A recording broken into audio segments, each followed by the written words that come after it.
अल्हम्दुलिल्लाह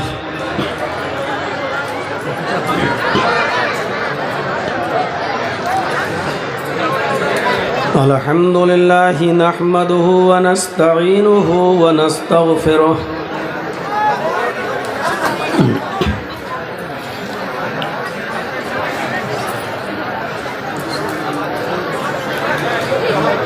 व नऊज़ु बिल्लाहि मिन शुरूरि अनफुसिना व मिन सय्यिआति अअमालिना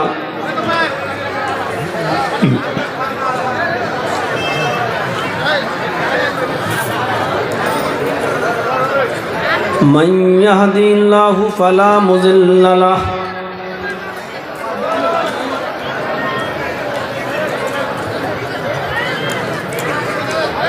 व मन युज़लिल्हु फला हादिय लहु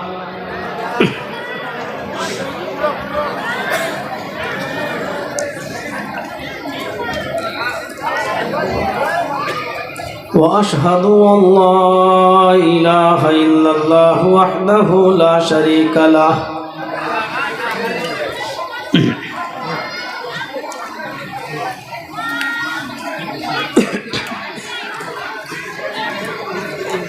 व अशहदु अन्न मुहम्मदन अब्दुहु व रसूलुहु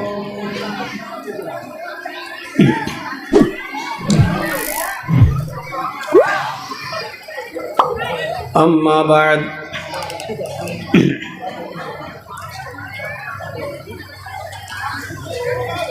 फ़इन्न खैरल हदीस किताबुल्लाह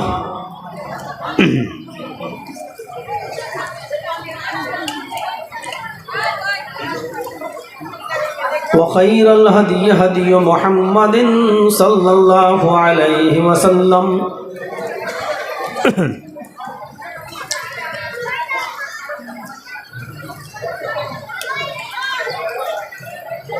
व शर्रुल उमूरि मुहदसातुहा व कुल्लु मुहदसतिन बिदअह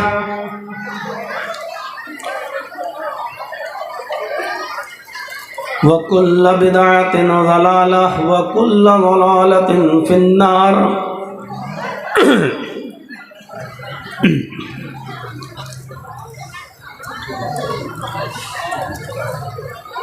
अऊज़ु बिल्लाहि मिनश शैतानिर रजीम।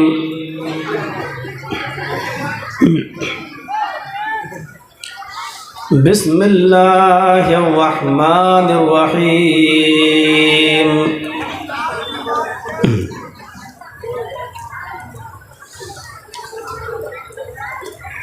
वला तहिनु वला तहज़नु व अंतुमुल अअलौना इन कुंतुम मुमिनीन।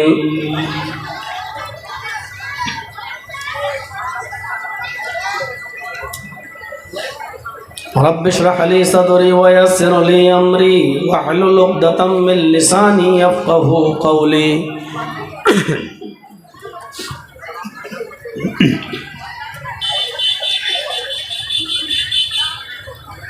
स्टेज पर तशरीफ़ फरमा इस इजलास के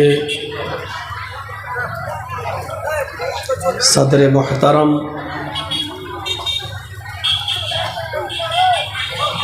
जनाब मौलाना इसराइल हफ़िज़हुल्लाह,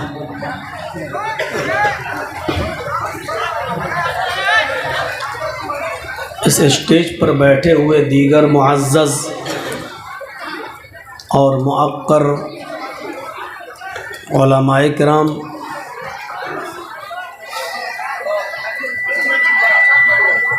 और इस इजलास में शिरकत करने वाले हमारे मुअज़्ज़ज़ सामईन हज़रात, पर्दा नशीन इस्लामी ख़वातीन, प्यारी माँ और बहनों, कौमो मिल्लत के लायक वर नौजवानों, अज़ीज़ बच्चों,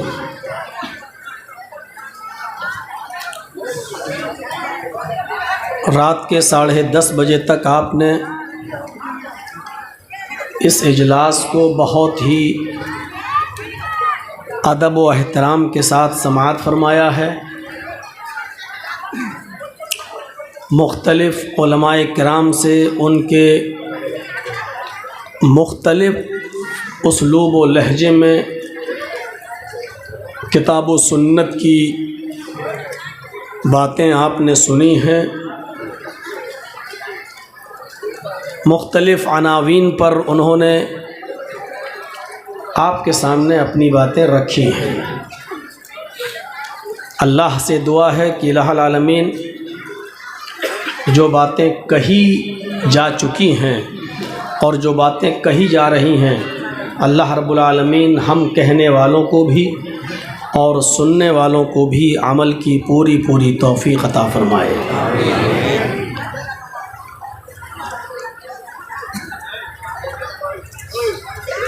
कुरान करीम की जो आयत मैंने आपके सामने खुतबा मसनूना के बाद पढ़ी है, उस आयत के अंदर अल्लाह रब्बुल आलमीन हमसे एक वादा कर रहा है।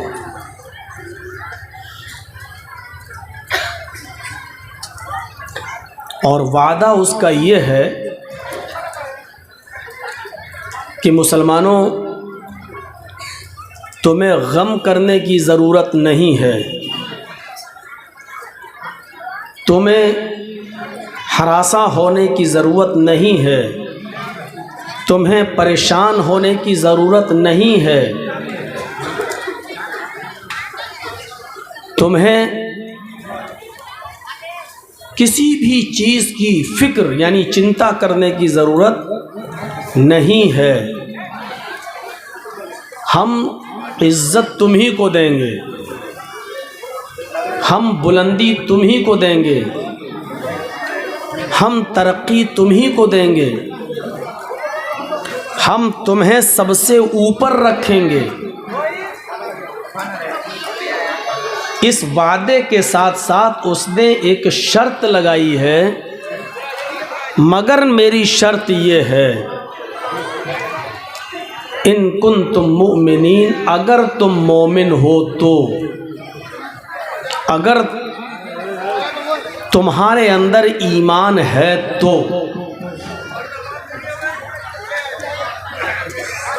आज इसी पर हमें कुछ गुफ्तगू करनी है।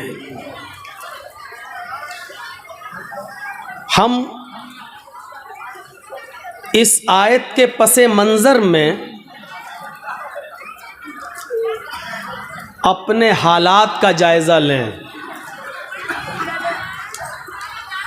जब हम समाज में, सोसाइटी में, मुआशरे में अपने समाज का जब जायज़ा लेते हैं तो पता ये चलता है कि सबसे ज़्यादा ज़लील हम हैं, सबसे ज़्यादा रुस्वा हम हैं, सबसे ज़्यादा बेइज़्ज़त हम हैं, सबसे ज़्यादा परेशान हम हैं। इसका मतलब क्या है? अल्लाह ने तो ये कहा कि व अंतुमुल आलौन, हम हुकूमत तुम्हें देंगे, हम सबसे ज़्यादा बुलंदी पर तुम्हें रखेंगे, तरक्की हम तुम्हें देंगे, इज़्ज़त हम तुम्हें देंगे। लेकिन यहाँ तो उल्टा है, बिल्कुल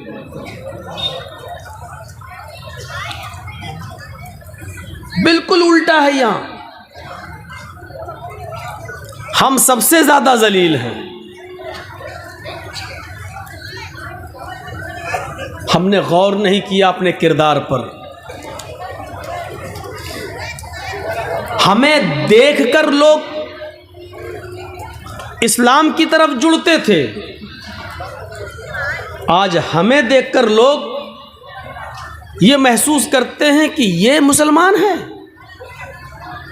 क्या ये इस्लाम की दावत है? क्या ये इस्लाम की तालीम है? थोड़ा बहुत जो करीब होता भी है वो हमसे दूर हो जाता है।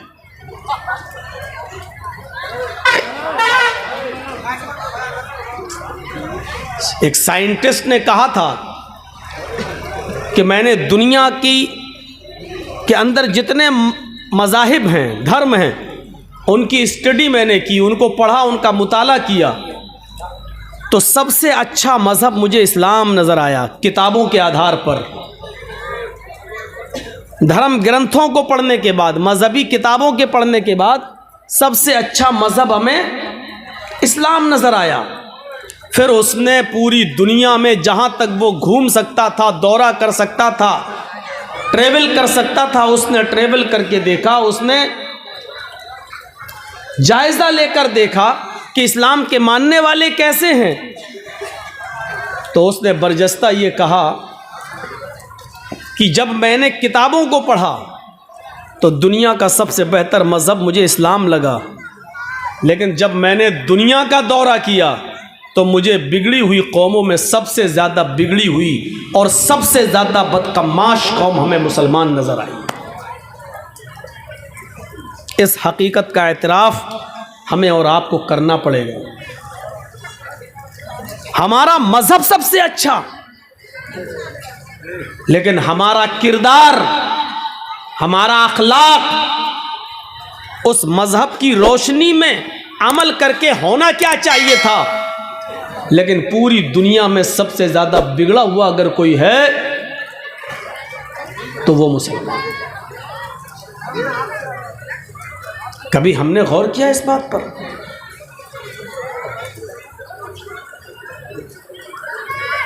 जरा तसव्वुर कीजिए,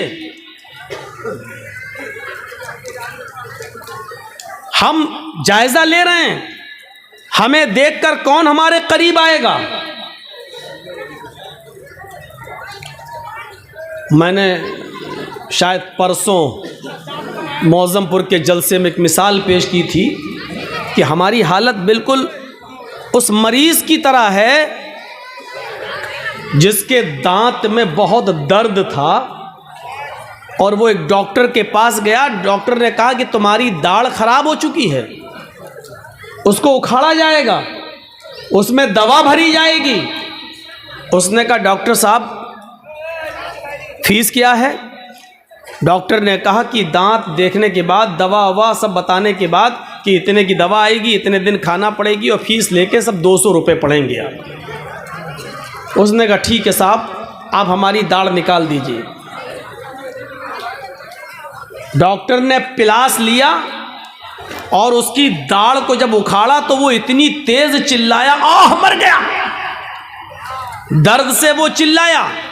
बहरहाल डॉक्टर ने दांत तो उखाड़ दिया, दवा ववा दे दी। दवा देने के बाद उसने कहा लाओ 600 रुपये। मरीज बड़ा परेशान, 600 रुपये किस बात के? तय तो 200 रुपये हुआ था, तुम 600 क्यों मांग रहे हो? डॉक्टर ने कहा कि तुम इतनी तेज चिल्लाए हो कि बाहर जो 2 मरीज बैठे थे तुम्हारे चीखने से भाग गए, उनकी फीस भी तुमसे ली जाएगी। हमारे 2 मरीजों को तुमने भगा दिया है। अगर वो दोनों होते तो 2-2 400 वो और 200 तुम्हारे, 600 रुपये। उनके 400 रुपये भी तुम्हें नहीं, तुम्हारे बाप को भी देना पड़ेंगे, क्योंकि तुम्हारे चीखने से वो भाग गए।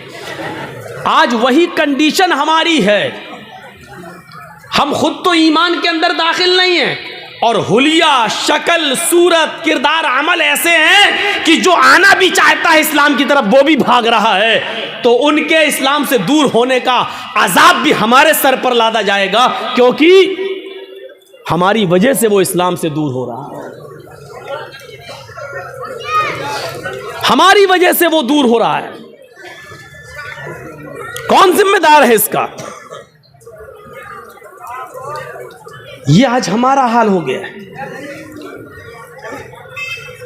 अल्लाह ने कहा कि हम तुम्हें इज्जत देंगे, हम तुम्हें बुलंदी देंगे, हम तुम्हें हुकूमत देंगे, हम तुम्हें साहिबे हुक्मरा बनाएंगे, साहिबे हुकूमत बनाएंगे, हुक्मरा बनाएंगे। लेकिन तुम्हें भी मेरी एक बात मानना होगी, मेरी शर्त है इन कुंतुम मुमिनीन, कि तुम अपने अंदर ईमान पैदा कर लो। इसका मतलब यह है कि हम मोमिन कहते हैं नहीं, दावा है लेकिन है नहीं। अच्छा एक बात बताइए, जब शर्त पूरी नहीं होगी तो मशरूत भी पूरा नहीं होगा। जब तुम्हें भूख लगेगी तो मैं तुम्हें खाना खिलाऊंगा, तो मैं खाना कब खिलाऊंगा? जब तुम्हें भूख लगेगी। नमाज के लिए वुजू शर्त है। जब आपका वुजू सही होगा तो नमाज होगी, वुजू नहीं तो नमाज भी नहीं। तो जब नमाज के लिए वुजू शर्त है, जब वुजू नहीं है तो नमाज भी नहीं है। इज्जत और बुलंदी का वादा अल्लाह ने ईमान के शर्त के साथ किया है। जब ईमान नहीं है तो इज्जत और बुलंदी भी नहीं है। इज्जत और बुलंदी हमें तब मिलेगी जब हमारा ईमान मजबूत होगा। एक और मिसाल से समझने की कोशिश कीजिए। ईमान और अमले स्वालेह ये दोनों लाजिम और मलजूम हैं। आपके अंदर ईमान है या नहीं, इसका अंदाजा आपकी अमली जिंदगी से लगाया जाएगा।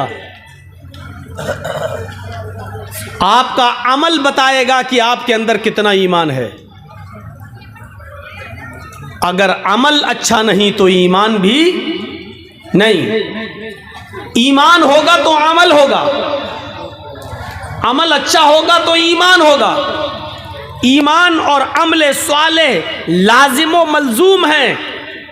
ये समझ लो कि ईमान का लाजिमा है अमल, जैसे सूरज का लाजिमा है रोशनी। अगर दिन में रोशनी निकली है, धूप निकली है, तो इसका मतलब यह है कि सूरज निकला है। अगर रोशनी नहीं है तो इसका मतलब सूरज नहीं निकला है। आग जलेगी तो हरारत होगी, गर्मी होगी। अगर गर्मी है तो इसका मतलब आग जल रही है। अगर गर्मी नहीं है तो इसका मतलब आग नहीं जल रही है। जिस तरह हरारत बताती है कि आग है, जिस तरह सूरज की धूप ये बताती है कि सूरज निकला है, उसी तरीके से हमारे अमल बताएंगे कि हमारे अंदर ईमान है। हमारे अमाल खराब हैं या हम बदअमली का शिकार हैं, तो ये हमारी बदअमली बताएगी कि हमारे अंदर ईमान नहीं है। ईमान इकरार है और अमले स्वाले उसी इकरार का अमली नतीजा है। सिर्फ इकरार काफ़ी नहीं है, उस इकरार के मुताबिक आपका अमल भी होना चाहिए। जर्जीत साहब एक लेबर का काम करते हैं, लेबर हैं, मजदूर हैं। आपने कहा जर्जीत साहब हमारी ये दीवार खड़ी कर दोगे? मैंने दीवार देख के कहा दी हाँ ठीक है, 5 दिन लगेंगे, मैं मिस्त्री हूँ, कितना पैसा लोगे? 1000 रुपया 1 दिन का। ठीक है, 5 दिन में हमारी दीवार खड़ी हो जाएगी? जी खड़ी हो जाएगी। 5000 रुपया लगेगा। कहा ठीक है हम दे देंगे। जर्जीत साहब आपसे वादा कर लिए, इकरार कर लिया, और 5 दिन आपके यहाँ काम करने पहुंचे ही नहीं, और 5 दिन के बाद पहुंच गए कि साहब लाइए 5000 रुपये दीजिए। आप दे देंगे? नहीं देंगे। गुस्सा और हो जाएंगे, कमीने जब तुझे आना नहीं था तो पहले बता देता, मेरे 5 दिन बेकार तो नहीं जाते।